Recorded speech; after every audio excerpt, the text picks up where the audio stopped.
Hey, what's going on guys, Quiver here, welcome back, and today I have another Anthem video. This time it isn't a guide or tutorial, but in fact more of a discussion or slash my thoughts kind of video. So first off, I'd like to apologise for the fact that I have reused gameplay in the back. This is due to the fact that I didn't really have much time to record bonus footage due to work and whatnot. I was very busy over that weekend.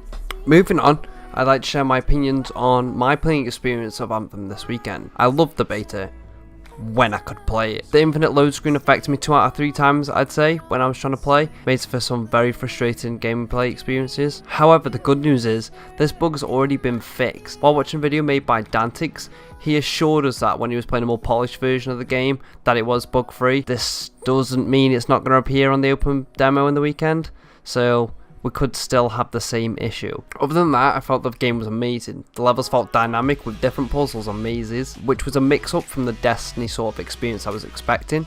So if you've ever played Destiny, it was very linear. You sort of go in a room, kill shit, you're done. That surprised me. Even though the levels were dynamic, there were times where you did have to fight hordes of enemies, and even this was fun, but just because of the vast number of different enemies there were and the different interactions to carry, made for some interesting fights, and every fight felt like it was new and brought something new to the table. Next, I'd just like to say, the gameplay mechanics, despite feeling very clunky, were actually really fun, and some of the mechanics I haven't experienced in a game at all, so it was really unique for me, and it honestly made you feel really free and as if you could go and do whatever the fuck you wanted, which I think was kind of the idea behind Anthem. The next section is what I expect to happen this weekend. I believe a lot of the same issues will exist, so the server issues might come back just because they inflooded new players. The infinite loading screen is definitely going to still be there. Clunky controls, I believe, are still going to be there. I believe they're going to stay in here because I don't think BioWare is going to release a new build for us to play with this weekend, unfortunately, and that's just because they're busy polishing the game up at the moment. However, I do believe they're going to give us access to different missions and different gameplay experiences, so it makes the VIP demo feel a bit more VIP because you got to play different content, but it's going to be just as effective at introducing new players to the game as the initial demo was,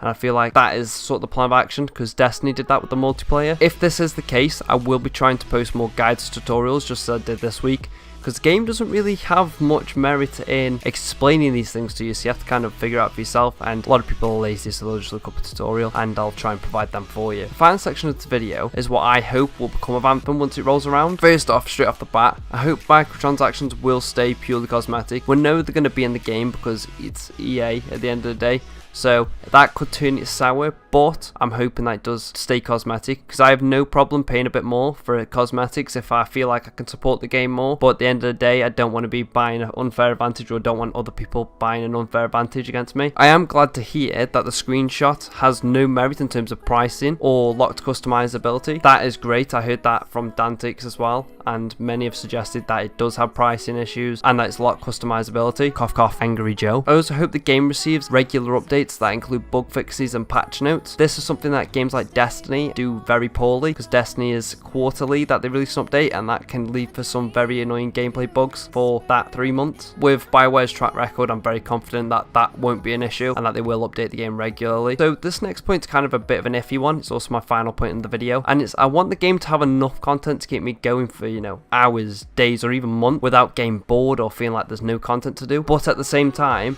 I am hoping the DLC that comes to the game brings something new to the table every time. It's exciting and you get lost in the game. It brings, you know, something new, a bit like how the Taken King brought to Destiny. Sorry for reference Destiny a lot, I kind of played the shit out of that game, bar Destiny 2. I didn't really get into that game. Either way, so this is my take on Anthem. Tried to cut my opinions and hopes down shorter to get the best ones out to you guys in a shorter video because I don't want it taking forever. And thank you guys for watching. Don't forget to like, subscribe and comment if you enjoyed the video, and if you didn't, do it anyway.